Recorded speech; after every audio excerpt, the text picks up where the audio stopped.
llenas mi espacio, llenas mi vida, me iluminaste como el sol. Quiero que crezca. Gloria a Dios. Dios es bueno.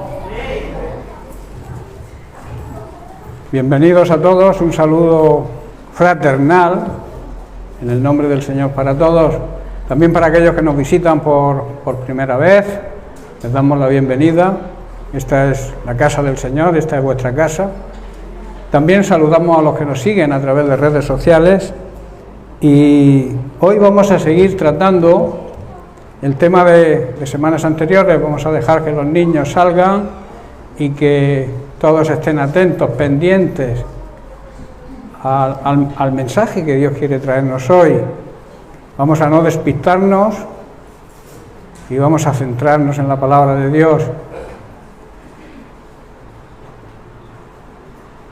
Bien, como he dicho, el tema que vamos a seguir tratando se titula Seguir a Cristo.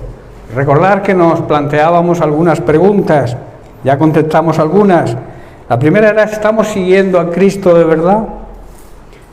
¿Cómo está nuestra relación con Jesucristo? Son preguntas que deberíamos tener igual que colgamos la lista de la compra con un post-it en el frigorífico, deberíamos también colgar algunas preguntas que deberíamos hacernos diariamente los que seguimos y los que amamos al Señor de verdad. ¿Estamos siguiendo a Cristo como Él se merece? ¿Cómo está nuestra relación con Él?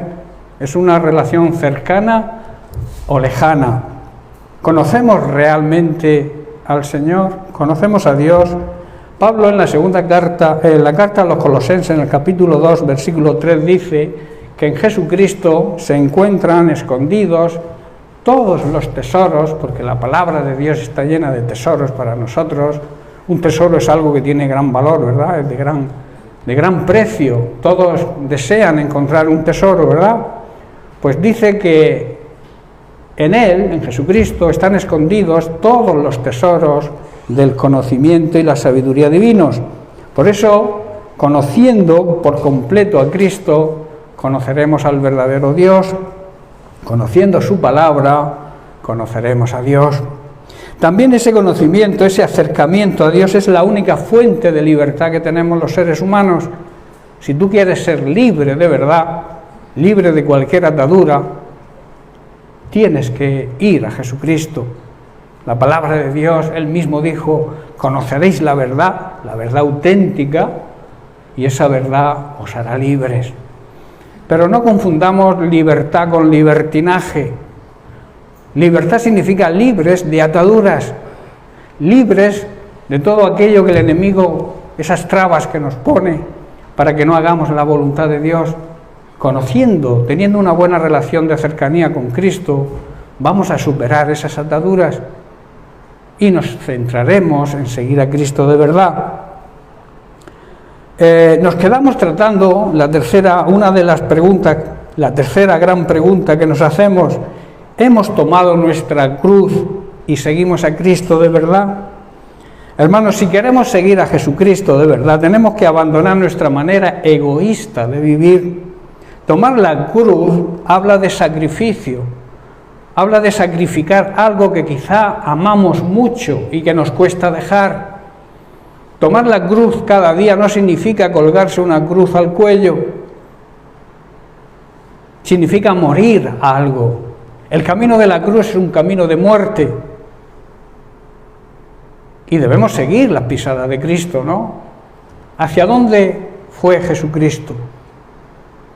Su camino era el camino de la cruz y ahí nos marca un principio para nuestra vida, un principio de sacrificar quizá nuestros planes que no estén en acuerdo con la palabra de Dios, quizá nuestros proyectos que tampoco estén de acuerdo a la voluntad de Dios, y poner los planes de Dios en primer lugar.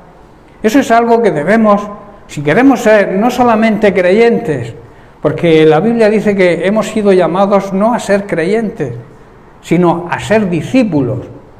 Y un discípulo verdadero sabe y entiende esto. No se limita simplemente a acudir a reuniones o a decir que soy cristiano evangélico además, pero no actúa de acuerdo a lo que dice. La Biblia enseña que debemos morir.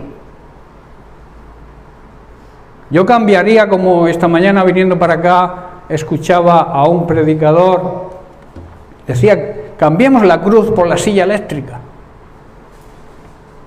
Significa que debemos sentar cada día nuestro yo, nuestro egocentrismo, nuestro egoísmo, nuestra soberbia, cada día en la silla eléctrica. O sea, hacer morir todo aquello que nos aparte del plan ideal de Jesucristo y de Dios para nosotros. Si no es así, no estamos siendo dignos de Él, porque Él dijo precisamente eso. Todo aquel que desaproveche su vida en sus propios ideales, en su egocentrismo, en su egoísmo, no es digno de mí. Para ser un buen discípulo de Cristo, tenemos que crucificar nuestro yo. Y esto, como he dicho, habla de sacrificio. Y sacrificio es un acto de abnegación, un acto de negarse a uno mismo en favor de otro. Es negarnos a nosotros. Es el amor de Dios, es un amor altruista, que significa dar prioridad a los demás por delante del bien propio. Eso precisamente es lo que hizo Jesucristo. Él nos demostró su amor de esa manera, de una manera altruista. No merecíamos lo que Jesús hizo por nosotros, pero lo hizo. Y por eso debemos proclamar el Evangelio con nuestro testimonio, con nuestra forma de comportarnos, con nuestra boca. Debemos confesar a Cristo cada día. Confesar a Cristo, también lo escuchábamos esta mañana, confesar a Cristo es un estilo de vida. No es la frase que se suele emplear cuando alguien se entrega a Cristo. Romanos 10, 9, versículo 10. Creo que es, o al revés. Siempre habrá alguien que luego me corrija si cambio una cita. Dice la palabra de Dios en Romanos que si reconoces con tu boca, si confiesas con tu boca que Jesús es el Señor, también es nuestro Salvador, pero por delante de Salvador debe ser nuestro Señor. Y decía también este predicador que la palabra Señor aparece en el Nuevo Testamento 700 veces. Imaginaos. En cambio, la palabra Salvador, que es nuestro Salvador, porque Él vino a salvarnos, solamente aparece 10. ¿Qué significa eso? Que para que Jesucristo sea nuestro Salvador, debe ser primero nuestro Señor. Y Señor significa dueño. Él debe dirigir nuestra vida. Él debe ser quien maneje nuestra vida. Y no es que tú pierdas tu libertad, como he dicho al principio, al contrario. Entonces serás verdaderamente libre. Alguien dijo que el ser más libre del mundo es aquel que es esclavo de Cristo. Porque Cristo es la libertad. Y cuando conocemos de verdad a Cristo, nuestra libertad nos llevará a hacer las cosas que le agradan a Él. Nunca usaremos esa libertad para hacer lo que nos dé la gana, como algunos hacen. ¿Verdad? Como he dicho, el sacrificio es un acto de abnegación, de negarse a uno mismo en favor a otros y por amor. También es un requisito necesario para ser un buen discípulo. Como he dicho, Jesús dijo, y el que no lleva su cruz y viene en pos de mí, no puede ser mi discípulo.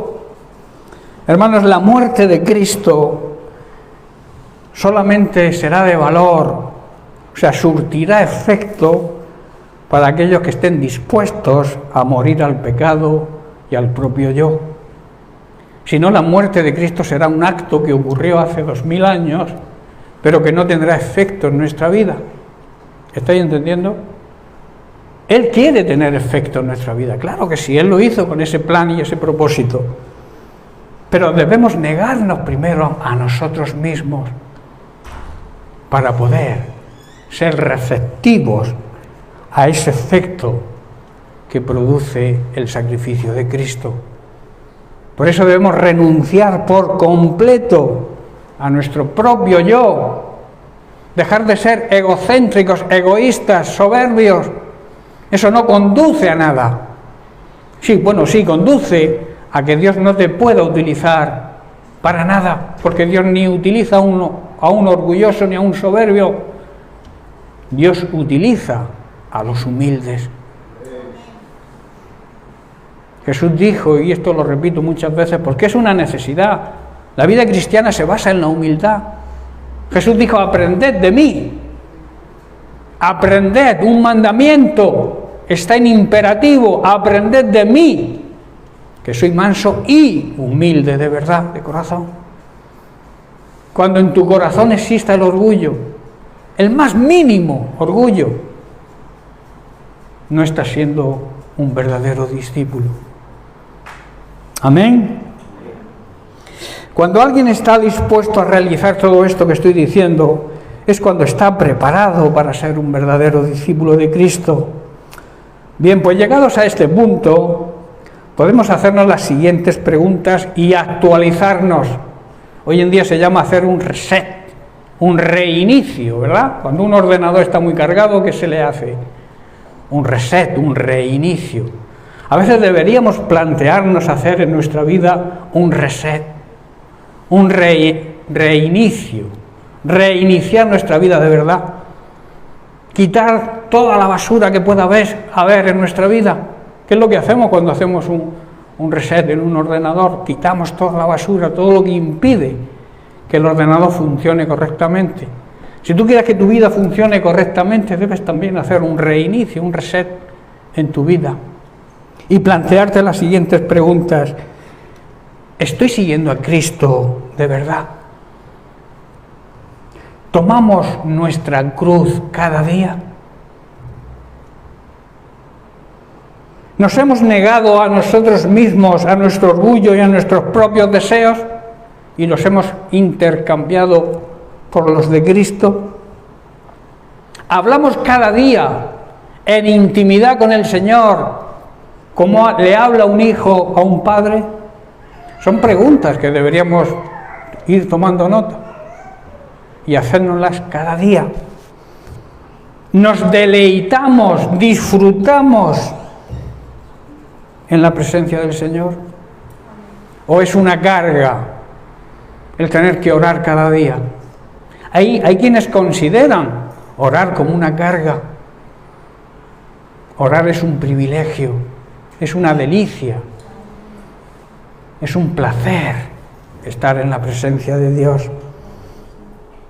En los momentos de crisis y dificultad, ¿buscamos su consejo y su ayuda?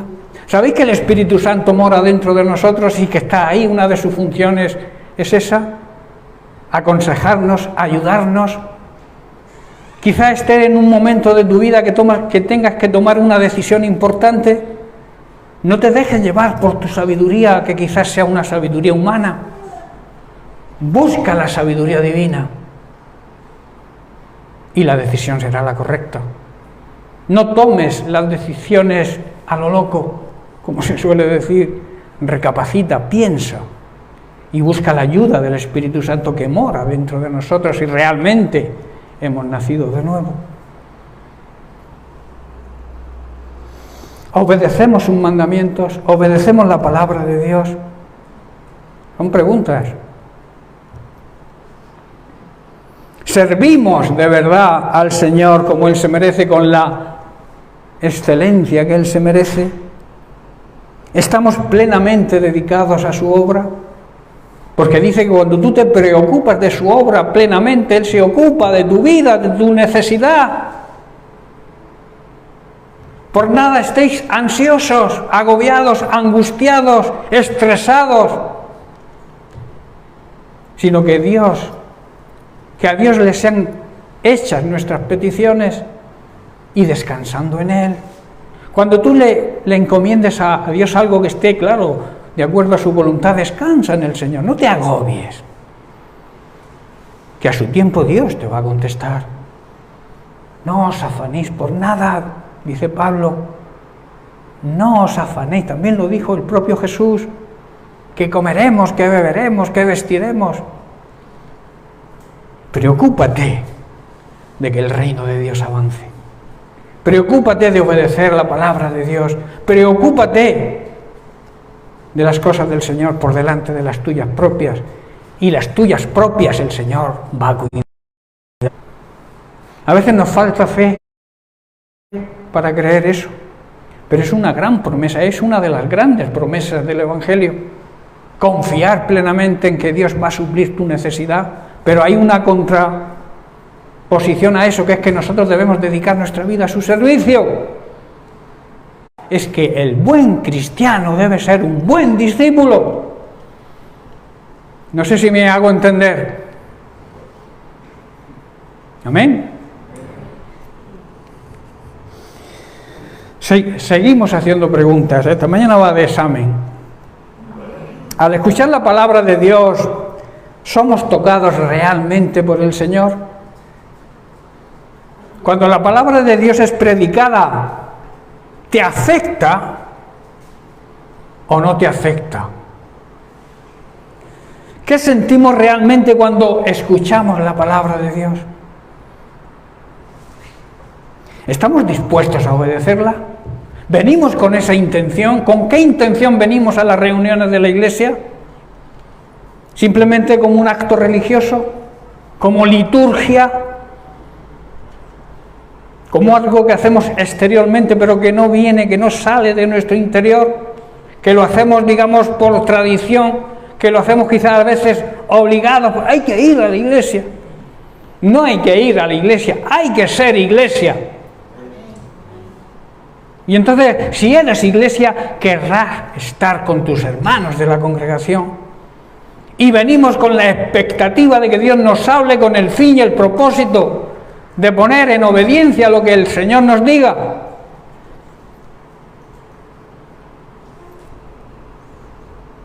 Muchas personas llegan a la iglesia o al templo, porque, vuelvo a repetir, la iglesia somos nosotros, el cuerpo de Cristo es su iglesia, cada miembro del cuerpo de Cristo, cada creyente es parte de la iglesia. Muchos vienen al templo, donde se reúne la iglesia, para rendir culto al Señor y quieren dar la impresión de que están cumpliendo y obedeciendo verdaderamente lo que manda y enseña la Biblia. Aparentemente parece que están bien con el Señor. Aquí no es el caso, esta iglesia no es, seguro, pero ocurre. Luego, cuando acaba la reunión, critican el sermón,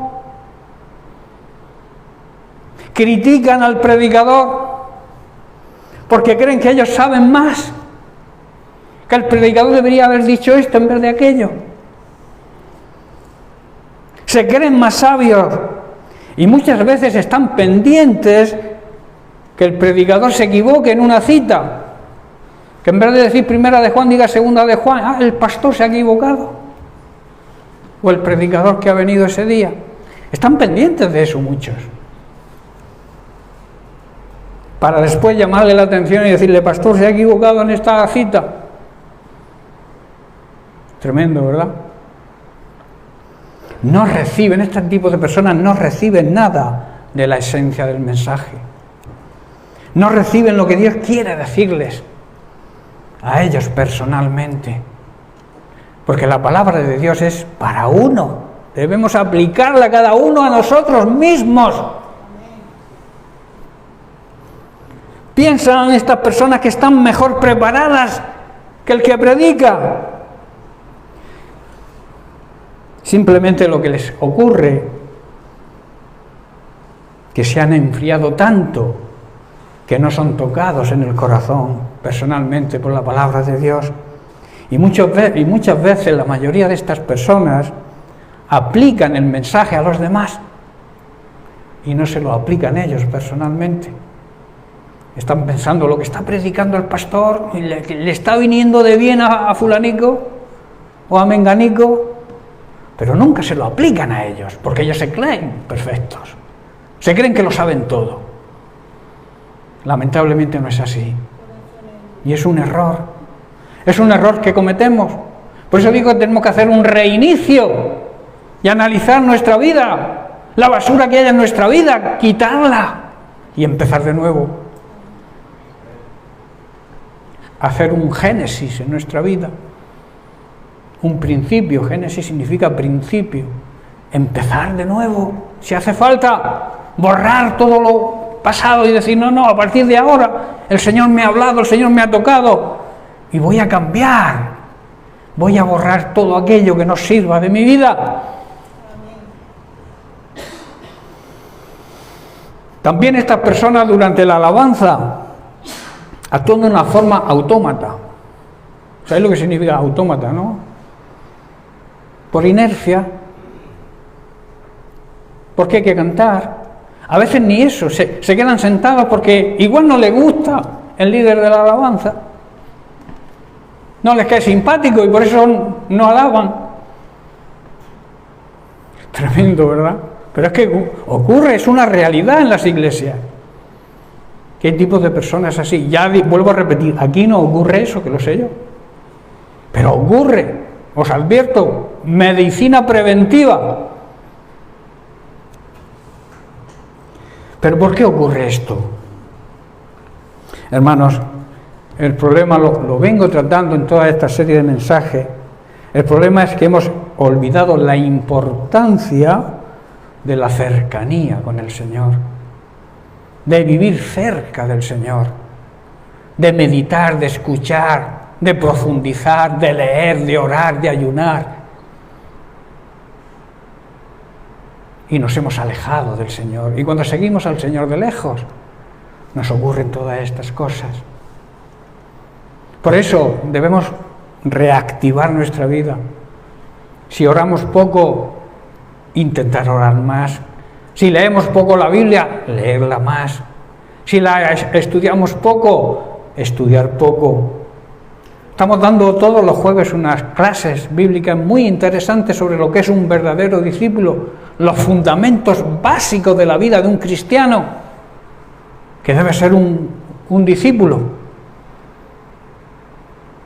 Debemos tener ese deseo, hermanos, no simplemente de asistir por asistir, sino debe haber un deseo de estar cerca de Jesús. Yo siempre pongo el ejemplo de Pedro. ¿Por qué Pedro negó a Jesús? Cuando unos momentos antes le dijo al propio Jesús, Señor, yo estoy dispuesto a ir contigo a la cárcel y si es preciso incluso dar la vida por ti. Y Jesús le contesta, Pedro, ¿vas a dar la vida por mí? Antes de que el gallo cante, me habrás negado 3 veces. Pero el motivo fue que cuando prendieron a Jesús, cuando deberían estar cerca de Jesús, él y sus discípulos, dice que le seguían de lejos. Ese es el problema, hermanos. ¿Cuántas veces negamos al Señor porque vivimos lejos, andamos lejos de Él? Esto es un llamado, hermanos, a buscar esa cercanía con el Señor tan necesaria. También significa que hemos olvidado el primer amor. Ese primer amor que solamente desea estar con su amado o con su amada, ¿verdad? Cuando nos enamoramos de jóvenes o de mayores, da igual, porque el amor no tiene edad. Cuando nos enamoramos queremos estar juntos, cerca de la persona amada. Pero cuando nos olvidamos de ese primer amor, pensamos cuanto más lejos esté de él o de ella, mejor. ¿Verdad? Apocalipsis capítulo 2, verso 4, en el mensaje a la iglesia en Éfeso, que es una de las 7 iglesias de Asia, Jesucristo mismo instruye al apóstol Juan para exhortar y corregir a esta iglesia de Éfeso, pero también a la iglesia contemporánea, a la iglesia de hoy en día. Le dijo: pero tengo contra ti que has dejado tu primer amor. Tengo una queja contigo, iglesia. Nos está diciendo: no me amáis a mí, ni os amáis entre vosotros como al principio. ¿Verdad que cuando nos convertimos queríamos siempre estar juntos? O por lo menos a mí me ocurrió, o me pasaba y a mi esposa. Queríamos estar cerca de la iglesia, queríamos hablarle a todo el mundo de lo que habíamos recibido, de esa verdad que habíamos encontrado, y nos encantaba estar juntos. Pero luego se ha ido enfriando el asunto. No debemos permitir, hermanos, que se enfríe ese deseo de estar cerca del Señor y de estar cerca de su cuerpo, su iglesia. Nos hemos vuelto quizás religiosos. Lo que tanto criticamos, la religión, también ha entrado en nuestra vida. Nos hemos alejado de Dios y nos hemos olvidado del primer amor. Nos hemos ido enfriando al caminar y a seguir a Jesús de lejos. Hermanos, debemos valorar que hay en la palabra de Dios un gran poder. En Hebreos capítulo 4, versículo 12, el escritor nos dice: porque la palabra de Dios, que sabéis que Jesucristo mismo es la palabra, es el verbo hecho carne, la palabra de Dios es viva y eficaz, y además es más cortante que toda espada de dos filos, y penetra hasta partir el alma y el espíritu, las coyunturas, los tuétanos, y además discierne los pensamientos y las intenciones del corazón. Esto quiere decir que cada palabra que Dios pronuncia a través de sus siervos o a través de la misma palabra de Dios, la misma Biblia, es viva, tiene vida propia, quiere decir, y es además poderosa, tiene poder para cambiar a las personas, tiene poder para cambiar tu vida. Penetra hasta lo más profundo de nuestro ser y además divide el alma, nuestra mente, nuestra manera de pensar del espíritu, que ama a Dios y que quiere servir a Dios y seguir a Dios, los divide. Y allí examina nuestros pensamientos y nuestros deseos más íntimos, dejándolos al descubierto. Hermanos, la palabra de Dios nos desnuda, nos hace ser como realmente somos, nos hace vernos a nosotros mismos como realmente somos y no como queremos aparentar ser. Y luego dice, y deja claro si esos pensamientos son buenos o son malos. Hermanos, todo se descubre. La palabra de Dios es la luz que alumbra a todo ser humano. Y al final la palabra de Dios nos descubre la realidad de lo que somos. Amén. Para poder discernir la vida y el poder que hay en la palabra de Dios, es necesaria la fe. Es imposible. Sin fe no podemos conseguir nada. La vida cristiana está basada en la fe. Si te llamas creyente, tienes que creer. Y creer significa tener fe. En este caso, fe en la palabra de Dios, fe en las promesas de Dios, fe en lo que Dios dice. Por eso el escritor de Hebreos en el capítulo 11, verso 1, define lo que es la fe. Dice que es la certeza de lo que esperamos. Es la certeza de esa esperanza que tenemos.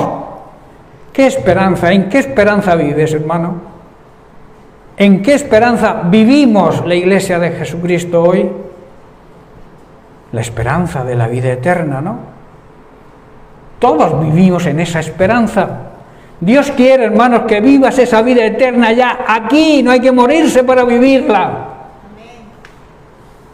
Y Dios quiere que empieces a vivir un anticipo de la vida eterna aquí. Si no estás viviendo en la vida eterna es porque no has entendido el Evangelio. No entiendes la palabra de Dios. Jesús vino a darnos vida y vida abundante. darnos hoy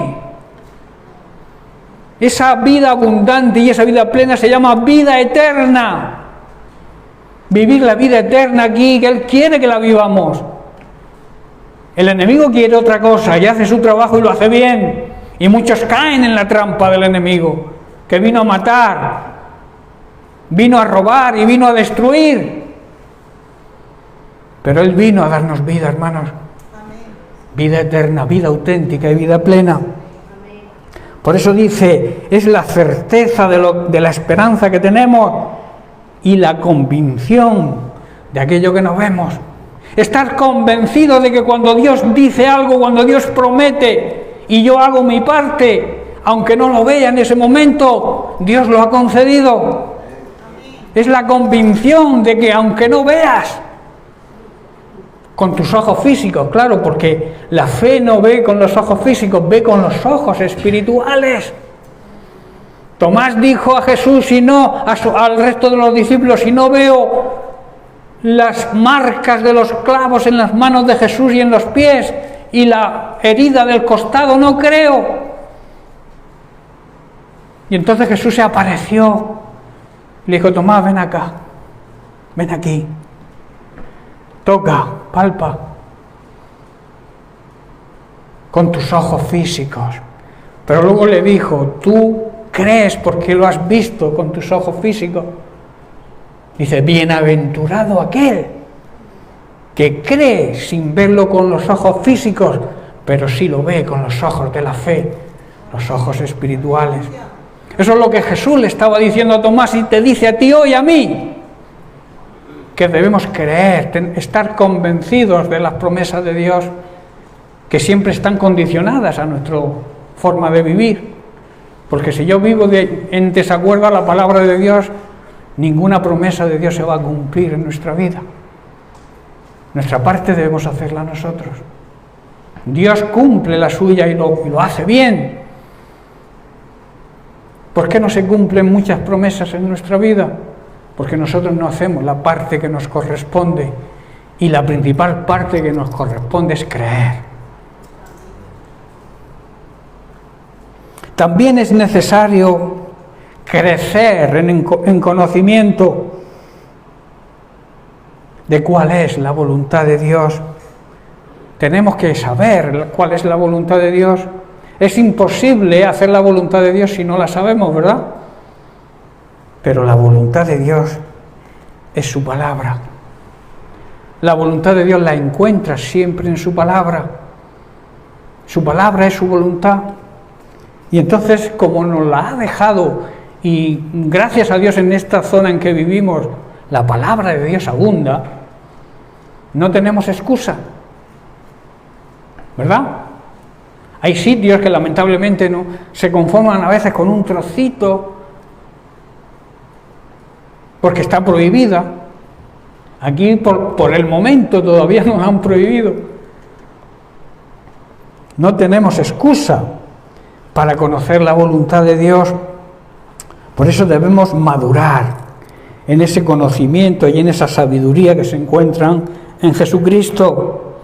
De ahí la oración y exhortación del apóstol Pablo a los colosenses en el capítulo 1, y que debemos aplicarla a nosotros. Vamos a leer desde el 9 al 14. Dice Pablo, por lo cual también nosotros, desde el día que lo oímos, no cesamos de orar por vosotros. Hermanos, la necesidad de orar unos por otros y de pedir que seáis llenos de ¿qué? De conocimiento de su voluntad. Crecer en el conocimiento de cuál es la voluntad de Dios para nosotros, con todo tipo de sabiduría e inteligencia espiritual. Versículo 10, para que andéis como es digno del Señor, o sea, para que viváis como el Señor se merece, agradándole en todo, llevando fruto en toda buena obra y creciendo siempre en el conocimiento de Dios, que es vida eterna. Conocer a Dios, al único Dios verdadero, y conocer a Jesucristo, el enviado por Él, eso es andar en vida eterna. Versículo 11, fortalecidos con todo poder conforme a la potencia de su gloria, para toda paciencia y longanimidad. Longanimidad significa benignidad, clemencia, generosidad.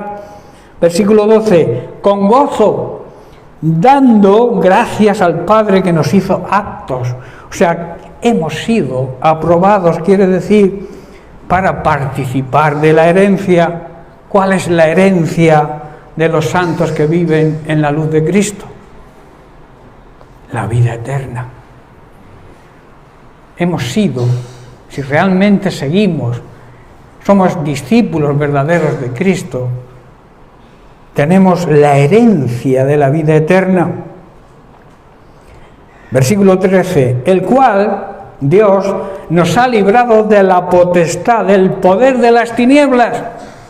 Las tinieblas, ¿sabéis qué significan? Ignorancia y pecado. Pero Dios el Padre nos ha librado de toda ignorancia porque nos ha dado la verdad. Y la verdad es claridad, es transparencia, es conocimiento, es sabiduría.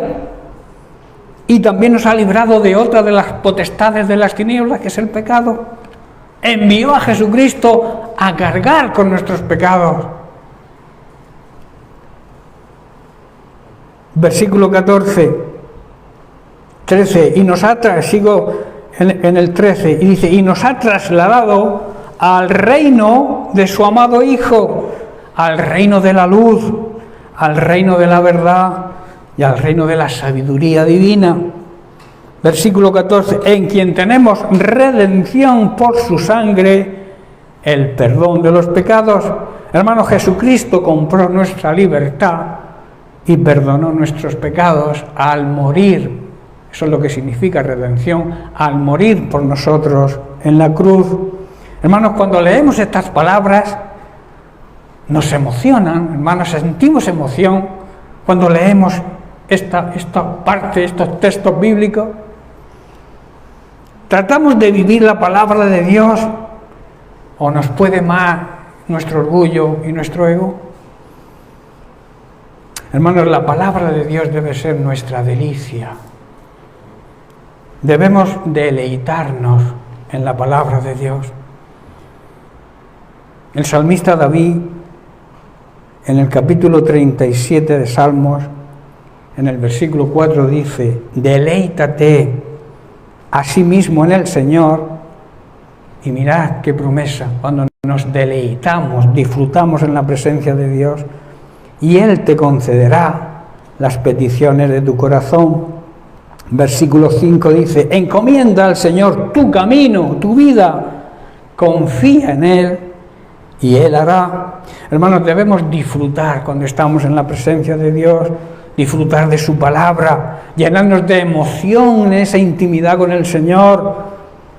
De esta manera sabremos, hermanos, que el Señor nos concederá nuestras peticiones a través de esa delicia, de ese placer de estar en la presencia de Dios. Eso nos viene a través de la cercanía a Él. Y claro, cuando estamos cerca de Él nunca vamos a pedir nada que esté en desacuerdo con su voluntad. Por eso nos va a conceder las peticiones, porque si vivimos en esa actitud, en esa forma de vivir, sabremos pedir como Dios quiere que pidamos, sabremos pedir de acuerdo a su voluntad, y entonces tenemos la garantía de que Él nos va a conceder las peticiones. Hermanos, cuando ponemos en las manos del Señor todas nuestras inquietudes, todo lo que hagamos en nuestra vida, confiando plenamente en Él, tendremos la garantía y la seguridad de que Dios lo va a hacer. También la palabra de Dios debe ser nuestro alimento diario. En Proverbios capítulo 4, versículo 20 leemos, Salomón escribe, hijo mío, son consejos de un padre a un hijo, está atento, o sea, presta atención a mis palabras, inclina tu oído para escuchar mejor a mis razones, a mis consejos. Verso 21, no se aparten de tus ojos, o sea, no los pierdas de vista, guárdalos en medio de tu corazón, o sea, en lo más profundo de tu ser. Y el versículo 20 te dice, ¿por qué? Dice, porque son vida son alimento que dan vida a los que las hallan y medicina, también traen sanidad a todo nuestro cuerpo. Hermanos, así como los alimentos naturales y materiales dan vida a nuestro cuerpo, nuestra carne física, nuestro espíritu se alimenta solo de la palabra de Dios. Y muchas veces tenemos alimentado, digamos, el cuerpo físico y nuestro espíritu hecho un enclenque. ¿Sabéis lo que es un enclenque? Débil, debilitado, porque no recibe el alimento necesario. El alimento, ese maná diario que debemos recibir cada día. Y hablando del maná, el maná es la simbología de la palabra de Dios que nos viene del cielo y con el cual debemos alimentarnos cada día, y así nos mantendremos fuertes espiritualmente. Vamos a hablar un poco del maná.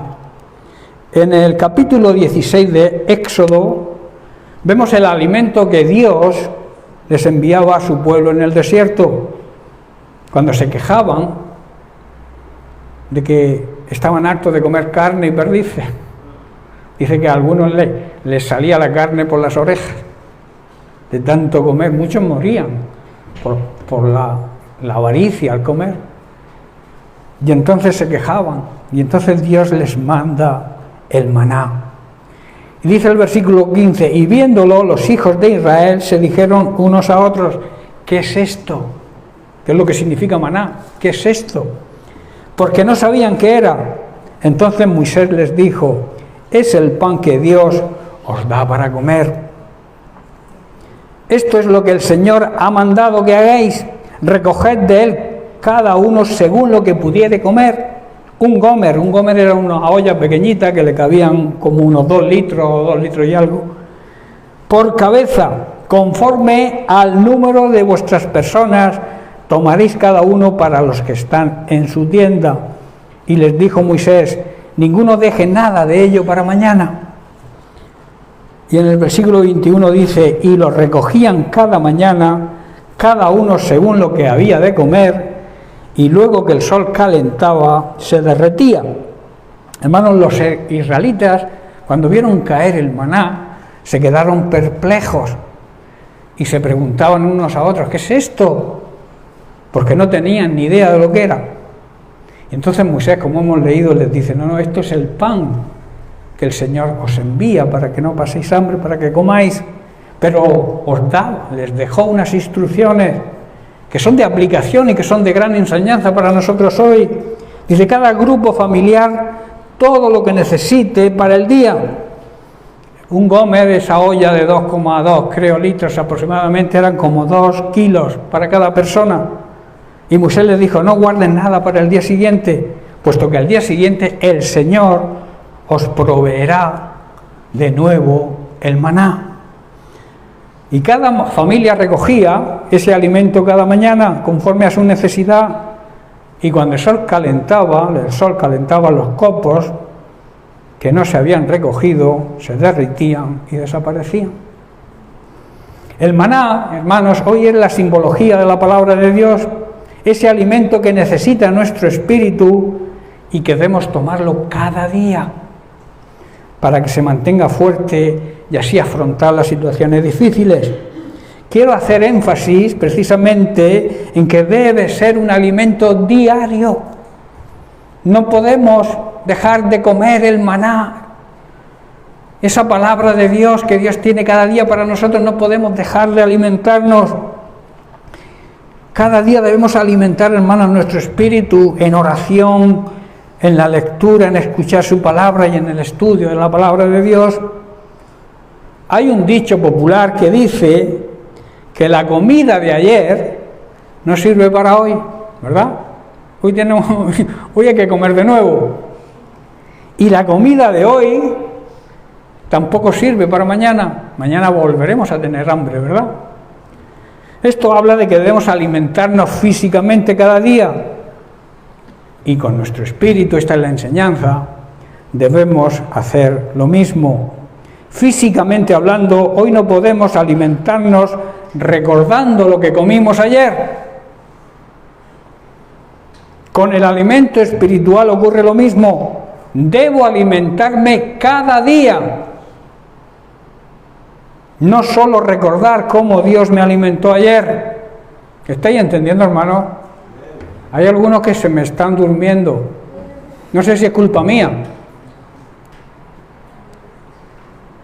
Como alguien le dijo a un pastor, una viejecita, dice, pastor, que se duerme la gente. Dice, pues despiértalas. Dice, no, despiértalas usted, que es el que las ha dormido. No sé si será el caso hoy, pero veo algunos por ahí dando cabezazos. El peligro es que se den con la silla de delante y se descalabren. Bueno, hermanos, necesitamos tanto física como espiritualmente comer cada día. Veamos un ejemplo práctico en las palabras del salmista en el Salmo 119. Leemos el versículo 102 al 104. Dice, no me aparté de tus juicios, porque tú me enseñaste. Cuán dulces son a mi paladar tus palabras, más que la miel a mi boca. De tus mandamientos he adquirido inteligencia, por tanto he aborrecido todo camino de mentira. Hermanos, no debemos apartarnos ni un solo día de la palabra de Dios, de las ordenanzas que en ella encontramos, porque de ellas podemos aprender mucho y bien. Si quieres aprender una vida en el orden de Dios y que te traiga bendición de Dios, no debemos nunca apartarnos de la Biblia, de la palabra de Dios. Aunque muchas veces parezcan estas ordenanzas duras y difíciles de llevar a cabo, en realidad son dulces para nuestro espíritu, puesto que producen la justicia de Dios en nosotros.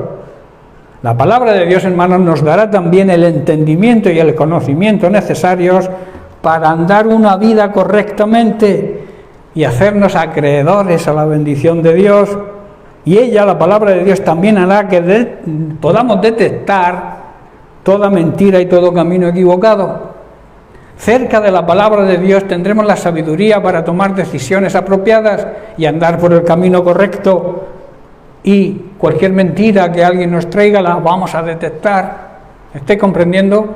Si estás lejos de la palabra de Dios, si desconoces la palabra de Dios, cualquiera te va a poder engañar y andarás por caminos equivocados seguramente.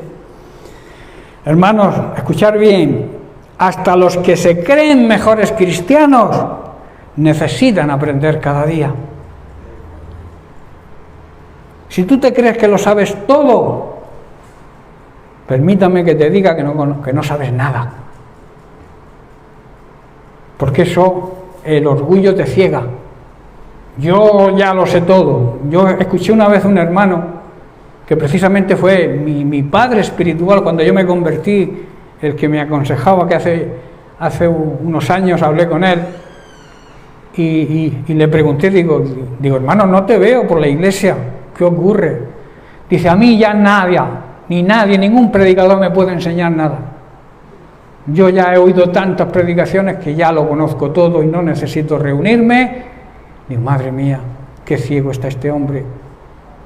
Y andaba bien en el Señor, pero a veces nuestro orgullo, nuestra soberbia, el querer saberlo todo, nos conduce a estas situaciones erróneas, por cierto, porque son cosas erróneas. Hay un dicho, un refrán popular que dice, a la cama no te irás sin saber una cosa más, ¿verdad?